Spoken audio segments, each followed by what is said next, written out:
Приуроченный ко Дню ребенка семинар прошел в Назране. В мероприятии под названием «Знай свои права» приняли участие старшеклассники различных школ. Организаторы вовлекли школьников в командную работу. Подробно об этом расскажет Залина Могушкова.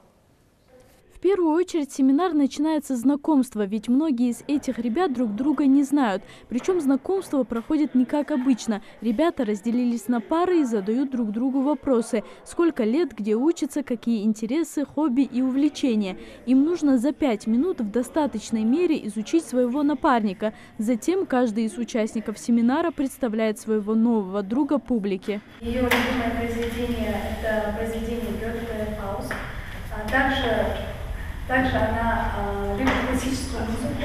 Подобная практика позволяет немного раскрепоститься ребятам, ведь для решения заданий во время семинара им предстоит работать в команде. Семинар «Знай свои права» приурочен ко Всемирному дню ребенка, который отмечают каждый год 20 ноября. Именно в этот день Генеральная ассамблея ООН приняла Декларацию прав ребенка. Цель этого семинара как раз-таки состоит в вовлечении школьников в правовую деятельность, чтобы они знали о своих правах. Чтобы он примерно понимал, зачем, что такое его права, что такое право на выбор, да, вот это избирательное право, все должны голосовать, примерно все должны понимать, что это такое, зачем это все делается. Организаторы проекта сами пригласили учеников из 3 школ Назрановского района. Лазина Аспиева узнала о семинаре на уроке по обществознанию. Нужно было лишь подать заявку, что она и сделала. Мы бы хотели получить новые знания, и мы бы хотели, чтобы в будущем мы смогли защищать свои права и предъявлять их в нужный момент. Мы именно этого и ждем от наших тренеров.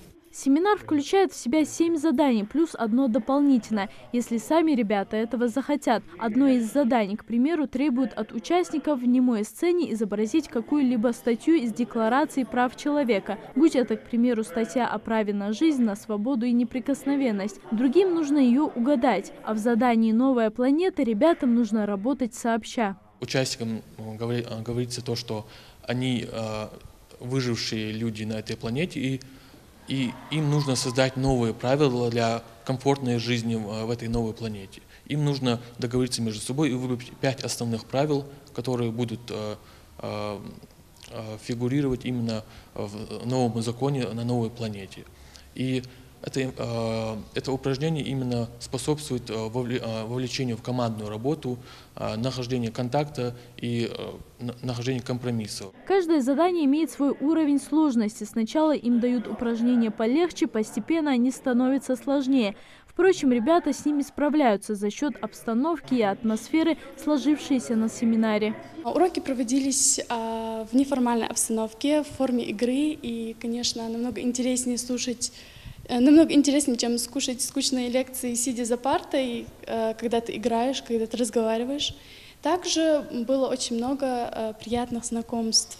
Во время семинара ребятам предоставляют раздаточный материал. Это рабочая тетрадь по правам человека, декларация и кодекс России. Кроме того, по завершении этого образовательного проекта всем участникам предоставят сертификаты. Залина Могушкова, Рамзан Мирзоев, Новости 24.